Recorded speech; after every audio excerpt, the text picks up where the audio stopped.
Welcome to the Imperfect Dads Podcast. This is your host, Devin. We believe dads care deeply about their family and kids, but they don't always have a space to discuss what their life looks like. Our podcast is a space for dads to discuss the ups and downs of fatherhood and how they feel like they're holding it together or how they're not. Thank you for joining us for this episode. This podcast is part of the Never a Face Network. Make sure to follow them on Instagram or go to the website neverafacenetwork.com. On this episode, we have a musician and host of the Working Songwriter podcast, Joe Pug. We talked about balancing podcasting, touring, and recording new music, appreciating this phase of parenting, coaching baseball, keeping the magic of holidays alive as your kids get older, and prioritizing being around for his kids. And also just like one more thing. Dad, just start the episode. Oh, my bad. Anyway, hey, Joe, welcome to an episode of The Imperfect Dads. I really appreciate you wanting to be on. Thank you for having me. I appreciate it. Of course. So most easy, basic first question to do is how many kids you got and ages? And we'll start the conversation with that. Great. Yeah, I have 3 kids. My oldest is a boy. He's 9, then 2 girls, 7 and 4. Nice. What's the, I have the same age kids as you do. My oldest are 23 months apart. For your 2 oldest, like what's the age difference between those two? 2 years and a couple months, I think. Okay. Yeah. I think it's always funny because like we definitely had those first 2 kids pretty close together. And then we're like, that we would like a third, but let's hold off for a bit because what the hell have we done? I know. Yeah. I remember particularly with the first 2 years of her life, she turned 2. And when she turned 2, sleep is a little bit better and all that. And my wife and I both felt like we had been underwater for 2 years. And now it's 9, 7, and 4. Everyone's in school. I mean, this has been about as easy as an era of parenting as I've experienced, and really fun. I'm really enjoying this era. I'd press pause right now if I could. I agree. I feel like because it's I go daughter, son. And like, I know my oldest she's in 4th grade and like, I'm not looking forward to middle school with daughters. And so like, right now I've got like the oldest who's like figuring out how the world works. She's very problem solving focused. And then I have a 4-year-old who is just telling stories and talking constantly, and a middle child who's like discovering friends and all that. So like, man, this is good. This is awesome. This is great. Again, I would push pause right now if I could. I've enjoyed all eras of it, but I'm really keenly aware at all moments that this is like we just had Christmas and my wife turned to me afterwards and was like, Dad, we need to be prepared that might have been the best Christmas for all of it. You know what I mean? Like with the age I do. Yep. It might have just peaked for the whole crew right there. Yeah, because now we're about to get into like the, same. Our Christmas this year was great. Every kid liked what they got. They opened up the presents and cheered. And I'm like, oh, thank goodness. But I know like, in 4 years from now, it's going to be like, this isn't the exact shade of blah, blah, blah, blah, blah, blah, blah that I wanted. Why didn't you get me exactly this? And you're sitting there and you're like, I don't know. I'm trying. And there's something about so obviously, definitely the 9-year-old knows that Santa's not real. The middle one, I think, kind of knows, but wants to keep on pretending. But the youngest one obviously still thinks it's real. And there's something about the youngest one still having that belief. I think it actually kind of has an effect on the older one in a way to make them a little bit less cynical than they would be without any other siblings there, Yes. My oldest went on like a warpath like this year where she was like, I'm going to prove if Santa is real or not. And I'm sitting there and I'm like, just know that I think believing in Santa is fun, and it's not fun to ruin things for your sibling. Right. That's what I try. My whole deal with the Santa thing was like, okay, we're going to do the Santa thing for sure. Yeah. The moment that someone comes home and asks me point blank if it's true or not, I'm not leaning into the lie from that. You know what I mean? Like if you ask, to ask the question, the game is over. We've just been playing a game of hide and seek or something like that, and you found me, Have you had, so this happened to us this last year in which like the girls came home for like St. Patrick's Day and they're like, we need to set a leprechaun trap. So like we had to get like green glitter and like set up a box and stuff. And then I had to write a note. I feel like sometimes there are apparently traditions that I didn't know about where my kids almost feel like they're like, we got you. We know you are the leprechaun. And I'm like, I didn't even know this was a freaking thing, guys. Like I didn't even have time to plan for this. We don't have a ton of those. Like we've never played Elf on the Shelf, but my middle daughter has heard about it. So she's tried to like will it into a thing Yes. on her own. And it's like, look, I don't know what to tell you, dude. We're really involved parents. We're all in on you guys. Elephant on a shelf is something you're going to be, on a therapist's couch 20 years from now complaining that you never got to do, I guess, because That's right. we're not into it.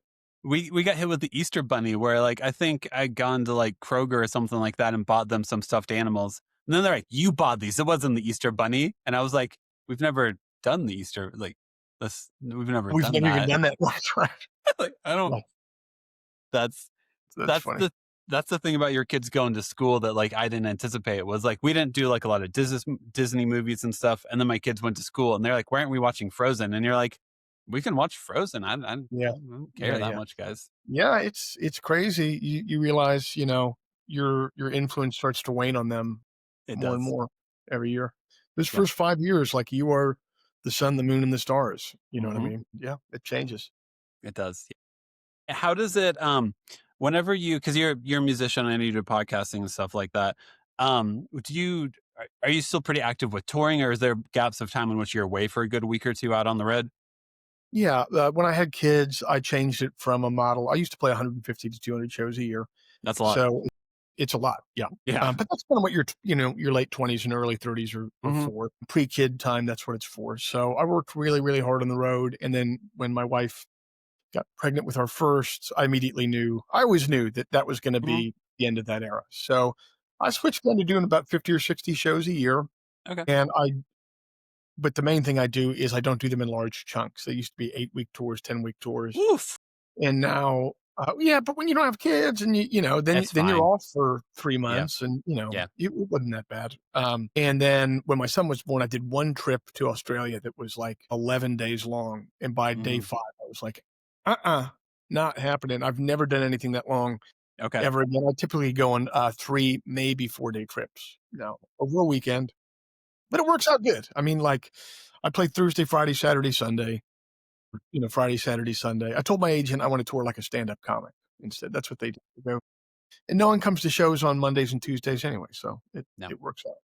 No. Do you feel like it I've talked to other musicians where it seems like their mentality kind of shifts to like if I'm going to be gone from my family these shows, not like better be worth it, but like I don't want to play Monday, Tuesday anymore, in which I'm struggling to get a crowd to come out. Do you feel like your mind shifts to that of like, hey, if I'm away from the family, like let's capitalize, let's make sure everything is worth it, for lack of There's a a better way certain to put dollar it. amount that I'll leave the house for, and anything below that, there's just no chance.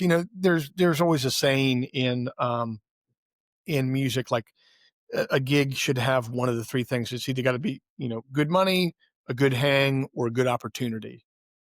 Has to have one of those 3 things, and it's pretty much just switched to the one for me. Like, I'm not Yeah. even leaving for stuff that I think will be a good hang, Yeah. and for it to be a good opportunity thing, I mean, it'd have to be a huge opportunity. Hmm. Go Yeah. do it and then do it for no money. It'd have to be massive. Yeah, so I just don't do that anymore. Cool. And I mean, like you're singer, songwriter, music. So I feel like you're probably aware of what venues you can also go play at. Like I wouldn't think like if there's an arena tour, I wouldn't expect you to be leading an arena tour. you know, I'm Me, not the first call on that. no. But if it's like, I live out in Denver area and like Boulder has a phenomenal theater up there, which is really small and intimate and stuff. I'm like, oh, I would happily go see you play in that environment to a room of like Older 100 or theater. 200 Yeah. people. Yeah, Boulder yeah, yeah. theater is awesome. Yeah. I opened for the Wood Brothers there years ago. It's a beautiful, Did you beautiful. really? Mhm. Yeah, Yeah. that's an awesome spot. Well, since having kids, like you've pivoted a bit from expecting yourself to be on the road so much. What have you replaced the time on tour with? Started a podcast that I do weekly called The Working Songwriter. Hmm. That's a fair amount of work, but Yes. it helps me. It's been great for getting the word out there about my music, actually. Hmm. So that's been great. And then I just took a lot of the aspects of the business that I've been paying somebody else to do Hmm. under my own aegis. I took all the merchandising away from a third party merch company. I do all that now. I run the website. I run pretty much all the marketing Okay. for it as well. And that allows me to not pay somebody else, number 1, and number 2, use that time that I have at home for productive stuff. Cool. Nice. I would assume that means you're around and available for like kid events, basically. Like pick up from school, soccer games, whatever. Pick up, drop off, someone's sick home from school, doctor's appointments, coaching baseball, all that Yeah, stuff. dude, that's awesome. It's the best. the Did best. you always want to be a dad, or what's it like with your relationship with fatherhood? Did you always want to become a dad? Yeah, yeah, I have really good parents myself. I still have a really good relationship with them. And I think generally, if that's the case, I would say most people, if you had a nice childhood, you want to do the same. Not everyone, of course, but that was definitely the case. I have a great dad, and so I always knew it was going to be something I wanted to do. And I can see it in my son now, like when he plays with younger, like if a younger cousin comes over or even with his little sister, is like he's interacting in a more like dad type way with the Hmm. kids. You see the modeling. I'm sure I was doing the same thing when I was 9 years old. Yeah. Yeah. Do you ever have to I have to remind my oldest constantly that they're allowed to still be a kid because they do take on that firstborn, parenting the younger ones, which pisses off the younger ones a lot. Do you run into that with your oldest as well? No, because mine's a boy, and so I think Okay. having the girl, I like my middle one, I think kinda tries to take that on a little bit, but she doesn't have, like, enough seniority with our youngest for the youngest to take it seriously, Yep. and then my son, he's just a dude, like, Okay, yeah. he wants to go out back and hit off the tee for a while. Gotcha. I started coaching my middle child's soccer team this past year. It is a lot of fun to coach a kid's team. I never thought it would be this much fun. How do you like coaching a baseball team for your son? I really like the coaching of the baseball, and there's so much great stuff on YouTube now for, like, how to run different baseball Yeah. practice stuff, and, I it's made me fall back in love with baseball. I've been away from it for years, and I'm just so back in on it now. It's so fun. Nice. Who's your MLB team? Who do you root for? Orioles. We live in, Maryland, so we're Okay. Orioles. We get up to a fair amount of games up there in Baltimore, and, it's great. I think it's really fun to take your kids to a sport like an outdoor sporting event like that, like baseball is so casual and so chill. I think it's a ton Yes. of fun. What's your experience like taking your kids to a baseball game? Baseball's great. Yeah. Football, NFL games, I took my son to one. That was a little aggro. Like, Yeah. like, and I'm fine with if it's me and my buddies going to the game, I kinda like that, but like a real little kid, you start to notice well, if you're there with a kid, I mean, presume like you're sober, well, that's how I go. I'm Yeah. not drinking at a football game when I'm there with my kid, and so you Nope. just start to notice how drunk everyone else is, and you're like, Yep. "Huh." Again, if I'm there by myself and with my buddies, I Doesn't feel matter. fine, Yeah. but, when you're responsible for the safety of, like, a very small child, you're like, "I don't like this," Yeah. but the baseball games are not that vibe at No, all. They're they so aren't. great. Orioles tickets my vibe with the Orioles game is buy as cheap as possible tickets and as expensive as possible parking. Like, Okay, yeah. very dad move there. Like, I wanna park right next to the stadium and then I get that. your seats. It's my dream, man. I love it. I've done that. I lived in Nashville for a good 18 years or so, and I got into their MLS team. And yeah, I would do that. I would spend more on parking than on Parking. tickets That's the vibe, because man. walking 2 blocks with my kids, but spending 30 to 40 bucks on the parking spot is different than like, because if I would go to a soccer game by myself, I knew a spot that was about a mile away. It was in the Sure. neighborhood. I would park there, be fine, take me a 10-minute walk. Doing that walk with 3 kids, that's an hour. That's an hour walk. I know. Yeah. So that's how we play those games. And, it's really nice. Yeah, I used to go there to games with my father and my grandfather. And that kind of full circle Yeah, thing man. it's very affecting. Yeah, it is really cool. Youngest son, he'll start kindergarten this upcoming year, and I ended up getting a ticket to a World Cup game. And that's kind of like be my like, hey man, I'm taking like that's I think parenting is so fascinating because you do so many things where you're like, man, I hope whenever you're older, you remember that I tried to make a special moment of you celebrating you starting a new phase in life. I love soccer. I've made you watch soccer with me. Let's go to one of the most ridiculous, like a World Cup game. Wow, that's awesome. So, like, parenting is filled with so many moments of like, I hope you remember this positively. I hope this doesn't just give you like anxiety of crowds whenever you're older Yeah. and just hoping for the best here. Yeah. They probably won't remember that. They're going to They remember something won't. I know he won't, but else, still. you know. But man, that's the parenting is so much of like just being hopeful of like, I mean, this is something I care about and I don't expect you to care about it, but I do hope that you have a positive connotation around it. Yeah. Yeah, that's it. I remember talking to someone who's a parent before I became a dad, and they said, "Well, look, this is how it goes. Your kids aren't going to listen to anything you say, and they're going to watch everything you do. And Pretty that's it, much. Yep. you know, for good and for ill." And I think I'd like to think I do a fair amount of good around my kids, but, we're all human beings, and I still do a fair amount of bullshit that I'm not Yep.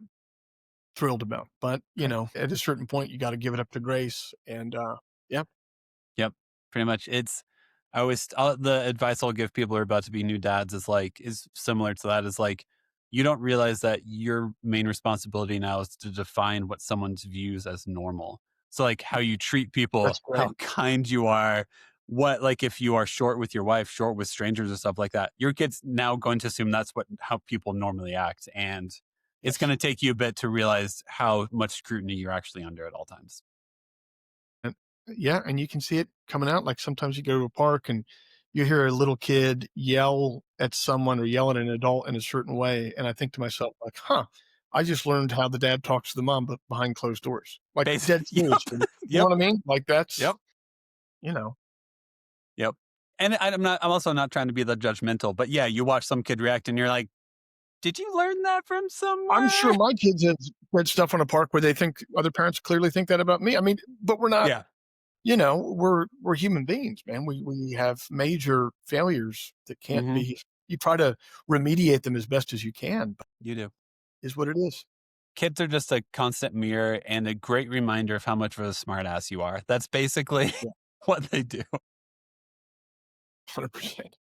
How'd you so I've actually listened to your podcast before. Pretty much every guest you have on, I'm a fan of. What made you Oh, want to nice. start the podcast? Was it just kind of like whenever you were pivoting away to doing more stuff around, not on the road, you're like, "What can I do? What connections do I got?"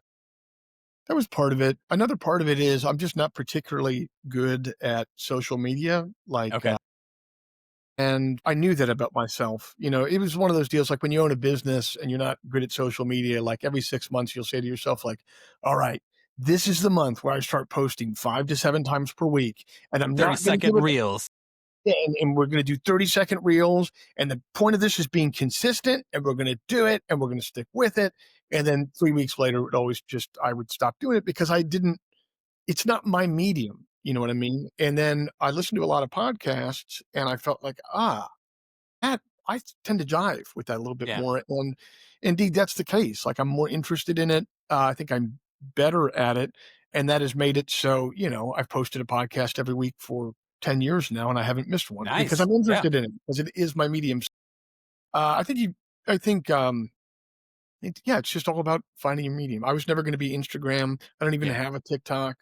Okay. But I have a monthly newsletter that I really like writing. I write essays for folks and I do the podcast, and that's what I can do. Maybe things would be a lot better if I could do the social media thing, but it's just not me, really. Nope. And by the time you quote unquote figure it out, it's going to change. It So, that like, if you get into the rhythm of, hey, I posted 2 30-second reels 2 times a day for 6 months, then like that's a lot of work. Also, I don't care that much. it's a lot of work, man. It's a lot of work that is not like the actual work, Yeah. and Yeah. Nope. Talk to many musician who are like, I would much rather just go write a song than do a reel about me writing a song. yeah. Although I do get into the thing of like, when I put a bunch of time and money into making a record and putting it out, I do have to remind myself like you kind of don't get to write a song for the next 3 or 4 months because your job is to, in any way Hmm. possible, promote this. And it just is what it is. You know what I mean? Yeah. Yeah. Yeah. How's your I know you've been a musician for a while. How's your mental space with like going to create? Do you have to like get into a zone to do it? Or do you have like rhythms in which you're like, hey, I'm gonna write in the morning from this time or anything like that? I definitely have time set aside to do it Yeah. but I tend to be more just like deadline focused. Like right now, I know um, just finishing the album itself, not releasing it or announcing it Yeah. or anything, Yeah. that by like June 1, I want to have a master in hand. And then I Sure. just kind of work backwards Okay. from that. It's not a lot of like, every Monday from 9 to 12, we're going to do Okay. this. It'll be much more like, all right, June 1, I got to do a record. I have to have that in hand. So that could be Mondays, 9 to 1, writing Hmm. songs, or that could be, a couple really long sessions trying to make something happen. Nice. Do you normally when you like record, do you go to a studio to record or do you have a home setup for that? I went to studios for years to record, and I've switched to a home setup for several reasons. It's the technology has advanced It's insane. so It's insane. incredibly well. Yeah. So basically, the only thing that doesn't everything can be software now Mhm. modeled. It sounds pretty much as good as the hardware except for Yep. microphones. So you have to have Yeah. a couple really good microphones, and that's an investment, but, Mhm. I did that years ago, and now I just really like not having to be on the road to record, Yeah. like, cost myself, like, another 2 weeks on the road Mhm. away from the family, so, yeah, I just do it at home. I've become pretty nifty at it. It's funny, doing the podcast and editing the podcast is one of the things that made me be able to jump over, cross the Rubicon and finally start doing the records myself, because with podcast editing, like, there's so much audio editing to be done. Mhm. I woke up 5 years into doing the podcast and I was like, "Oh, man, I can edit audio now." Yeah. It was like a surprise skill that I Yeah. had Yeah. accumulated. That's cool. Well, that also makes sense if you kind of like go, hey, I want to have a master by this date. Then you walk it back. Then you just plan time at home. You're like, okay, Monday, I'm going into my studio. I'm going to focus on this. And it's not, there's a lot less barriers or steps you have to take to make sure you are being creative and writing and taking the time to record. Yeah, yeah, and you just break it into chunks. Just, "Okay, if we wanna have 12 songs, let's work backwards. How many do I have to have done by February 1, Yep. March, April, May?" Yeah. How do your kids feel about your studio? Do they ever sneak in there or do they have a fun relationship with it at all? They don't really care about it that much. I mean, they get They're interested in it kids. at times, and they'll plink on the piano for a little bit. Yeah. They'll wanna put the headphones on and talk into the microphone with a bunch of Yes. reverb on it, but Yes. they're tapped out on that in, 5 to 7 minutes. They don't care. Honestly, that's probably good for you because like nothing's worse than walking in and be like, "Hey, so the one microphone I care about, where'd you guys put it?" "Where'd you guys put the Neumann U87?" Yes, that's awesome. It is. I studied music business or recording techniques at Belmont, and yeah, like that stuff of like, I mean, I still remember going to recording studios and seeing like ribbon microphones and all this outboard gear and stuff like that, and that you can have a compressor as a plug-in that sounds as good as like a vintage thing. That's a whole other debate if that's true or not. Is like fascinating to me how like that makes your life so much easier. That makes the ability for you to be more at home, be around, and like make it more cost effective is like reality for you, and that's freaking awesome, and I love that. Yeah. And I mean, like, let's be clear, like, I'm sure that these plugins for guys who are real audiophiles, these plugins Yes. are only 90 or 95% of what the hardware is, but who's gonna be able to hear that? People are listening on Yeah. Spotify where it has Mm. its own compression algorithm Yep. in these iPods, AirPods, like, Yeah. what are we even talking about here, you Nope. know? Yep. Yep. Nope. I will sustain or hold back all of my nerdiness of audio because I have tons of thought on that also. Of just like, yeah, you're listening to this on your phone while you're doing three things at once. You're listening to blend and vibe. That's more what you're listening to. Yeah. It's funny, man, like, because so many people, and I sell a lot of vinyl, it's the main thing I sell Yeah. now, and people be like, "Ah, it just sounds so much better on vinyl." And I'm not trying to be a jerk, but it's like, you know what? It actually doesn't. This was all, none of this was recorded analog. So Yeah. this is all Yep. recorded digitally. Yep. It would actually probably sound a lot better on a CD than it Hmm. would, vinyl. But, people have their perceptions. And I mean, I think it's cool for them to be able to get the artwork and Hmm. have that in a large format, but I Yeah. don't think it sounds that much better. I think whatever medium makes you more present to the song is what you should choose. So Yeah, if putting on a vinyl makes you pay more attention, buy a sure. vinyl. But Yep. but also because yeah, anymore you're taking a digital master and then printing it onto a vinyl. Right. So it's not the same as like, hey, they recorded this to tape, then they transferred the tape, and I'm just like, oh, that sounds better. That absolutely Yeah. sounds better. There is some peanut butter and jelly going on there. Yeah. I mean, it's like no tape was harmed in the making of any of my No, records at any no, point. So, yes. Well, in the interest of time, so how I end every episode is ask 5 questions that are yeah. pretty fun. So I'll get to it. The first question is, did you have any backup names for your kids? Like, did you have any names that you almost named your kids that you can remember? No, not really. My wife and Okay. I we've always been we went to prom together, man. We went to high school. That's awesome. We've been together a long time. And when we hash things out, we have kind of a dance of figuring out like who is more committed to their position, and then the other one kind of makes their way with theirs. So that's I kind of get it. how with Yep. the names. Yeah. Yep. No, that's, I feel like how we do marriage and parenting is like, hey, you seem like you care about this a lot. So you More than I take lead and let me know what, like, if it's too much, I'll help out. But like, yeah, you care more. So like, why would I step in whenever yeah. you care more? Yeah, and once in a while, you hit that one decision where it's a high threshold thing for both Hmm. of you. Yep. But I can pretty much count on one hand the amount of times Yeah. it's been like that. Yep. Totally. Next question. Do you have a favorite like TV or movie dad? TV or movie dad. Wow, that's a great. Yeah. I don't know. This is You can a also do bad answer here. first one that comes to your mind. That's also Well, acceptable as the thing well. is, he's not a dad, but I look at him in a. I would want him to be. I think of The Big Lebowski. I think of Jeff Bridges. And he's not a dad, but he'd be a great dad. You know what I mean? If I could choose someone, he'd be a I great bet dad. the dude has children. I'm just gonna throw that out there. Yeah. I think he gets Julianne Moore pregnant at the end. I think he Actually, yeah, does. he does. He does actually. So he is a dad. You're right, because Sam He Elliott at does. the movie says, and I'd like to think that there's another little deuterino out there. But he is 100% a dad. So boom, that's my answer. There's Yeah. okay. That one of my favorite obscure quotes from that movie is Julianne Moore dropping her robe and saying, "Jeffrey, love me." And his response is, "That's my robe." Not anything else about the moment, about her as a person, just like, "Why are you wearing my clothes right now?" And it's just Dude. so dumb and so deadpan. That's the Oh, first time we've gotten the dude as an answer. That's fantastic.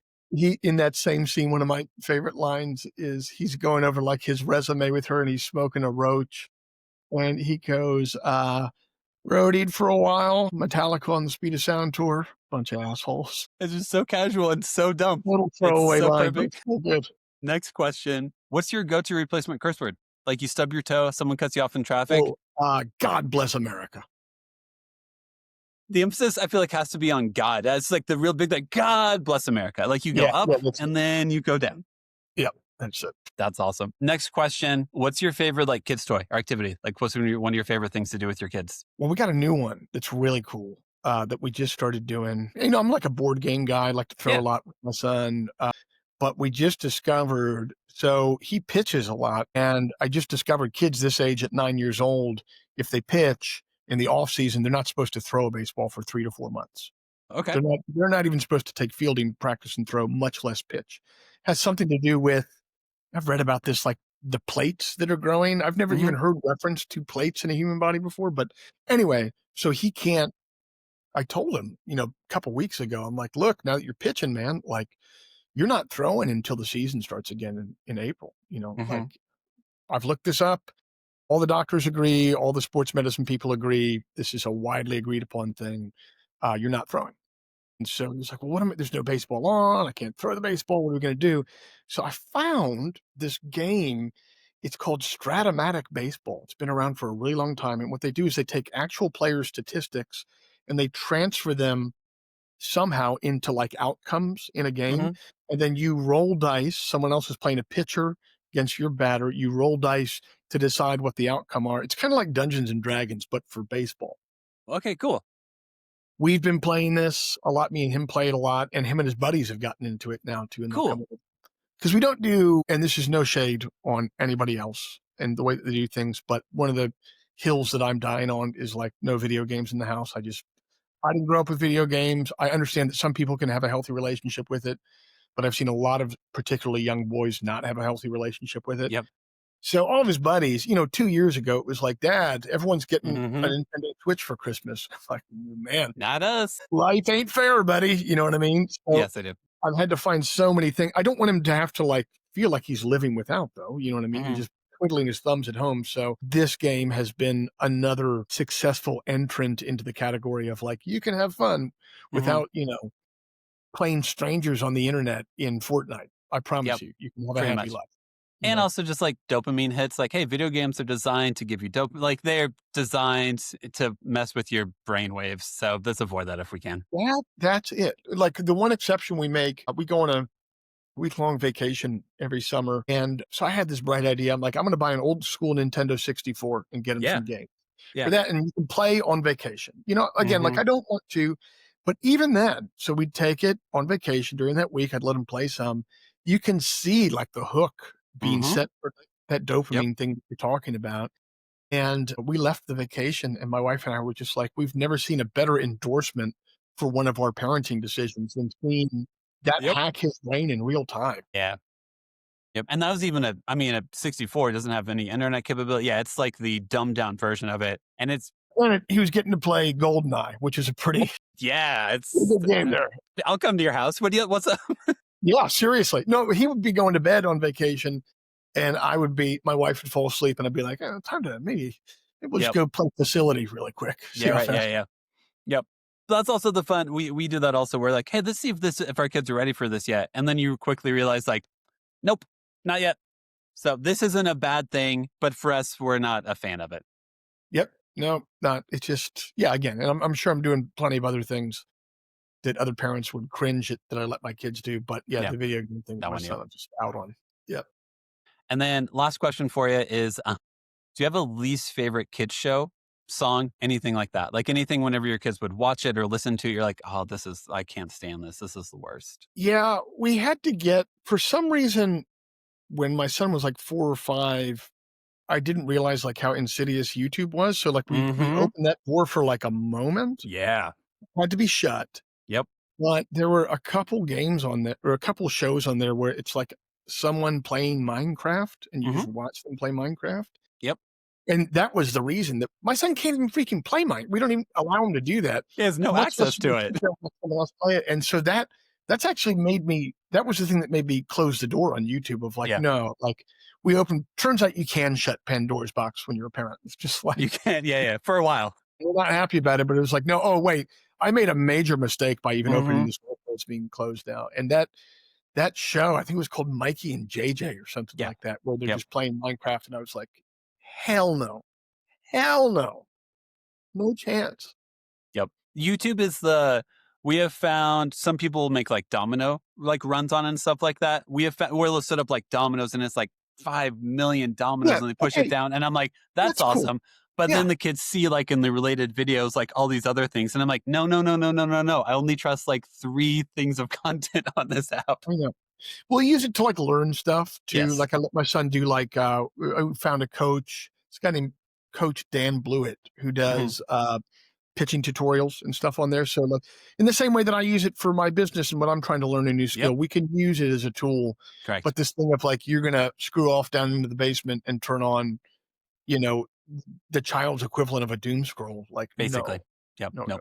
We're good here. Yep. That is a common and felt thing of just being like, nope, can't trust YouTube unless I'm in the room. I've talked to some parents who are like, can only do it Saturday when we're around. Because I don't want you guys I can't have you guys just on YouTube finding whatever because who the hell knows where you end up. Single word I don't like, it's off, man. Yep. Pretty much. That's awesome. And then last thing for you is just like moment for self-promotion. If we want to find your podcast, listen to your music, if you have a Substack, anything like that. Yeah. The podcast is called The Working Songwriter. It's now in the Bluegrass Situation Podcast Network, but you can find it anywhere you find podcasts. And my music is anywhere you can find music. So please go give it a listen. Nice. Appreciate your time. Thanks, Devin. Appreciate it. Perfect. Thanks, Joe.